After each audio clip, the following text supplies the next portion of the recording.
সবার আগে খবর পেতে চোখ রাখুন লোকালয় বার্তা, সত্যের সাথে ন্যায়ের পথে।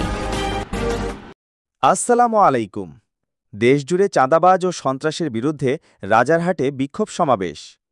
আমাদের রংপুর ব্যুরো প্রধান মোহাম্মদ ইউসুফ খানের পাঠানো ভিডিওচিত্রে থাকছে বিস্তারিত। সারা দেশে চাঁদাবাজি, সন্ত্রাসী কর্মকাণ্ড ও ঢাকার মিটফোর্ড হাসপাতালের সামনে চাঁদাবাজ সন্ত্রাসী কর্তৃক ভাঙাড়ি ব্যবসায়ী সোহাগের নৃশংস হত্যাকাণ্ডের দ্রুত বিচারের দাবিতে কুড়িগ্রামের রাজারহাটে বিক্ষোভ সমাবেশ অনুষ্ঠিত।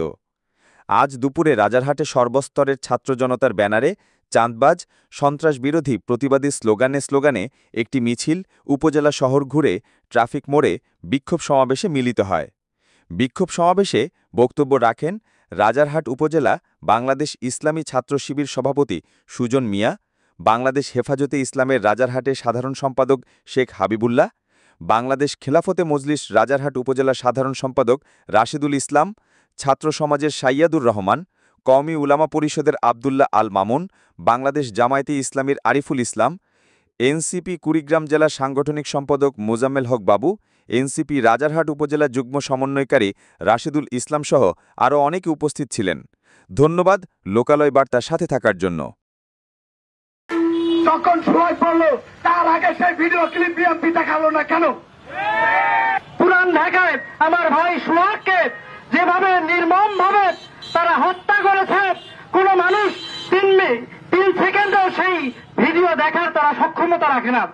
এবং চালিয়েছিল, নৃত্য করেছিল বাংলার সাধারণ মানুষ তথা চারদলীয় ঐক্যজোটের জামাত শিবিরের উপর তারা যে হত্যা করে শেষ হয় নাই, তারা করেছিল নৃত্য সেই লাশের উপর। আমরা সেই সোহাগ ভাইয়ের হত্যা তীব্র নিন্দা বা প্রতিবাদ জানাই। তাই কি করবেন? বাংলাদেশে আগামীতে ঠিকভাবে থাকবেন কিনা, রাজপথে চলবেন কিনা, সেটা আপনারাই সিলেক্ট করুন। বলার কিছু নাই, কথা হবে স্লোগানে, দেখা হবে রাজপথে। বিগত 9 তারিখ আমাদের এক ভাইকে পাথর মেরে হত্যা করা হয়, কিন্তু আমরা জানতে পারি 11 তারিখ, 2 দিন পরে। এর থেকে আপনারা কি বুঝতে পারলেন? যে আমাদের মিডিয়াগুলো তাদের দখলে চলে গেছে। বিগত ফ্যাসিস্ট সরকারের আমলে যেভাবে মিডিয়াগুলো কন্ট্রোল হতো, একইভাবে বর্তমান কিন্তু তারা ক্ষমতায় যাওয়ার আগেই কন্ট্রোলে নিয়ে এনেছে। ইতিহাস পড়েছি, যুবদলের সন্ত্রাসীরা বাস্তবে পরিণত করে আমাদের বাংলাদেশের সামনে উপহার দিয়েছে। আমরা কোন চাঁদাবাজকে এই সমাজের মধ্যে দেখতে চাই না। কেউ স্বপ্ন দেখতে চান চাঁদাবাজি করে, মানুষ খুন করে, ধর্ষণ করে, কারো উপর অত্যাচার করে ক্ষমতায় আসবেন, সেই স্বপ্ন আমাদের স্বপ্ন থেকে যাবে। আপনাদেরকে হুঁশিয়ার করে দিতে চাই, রাজারহাটের কোন ওয়ার্ডে, কোন ইউনিয়নে, উপজেলার মধ্যে কোন জায়গায় যদি চাঁদাবাজি করে, কোন ধরনের দুর্নীতি করে, আমাদেরকে খবর দেবেন।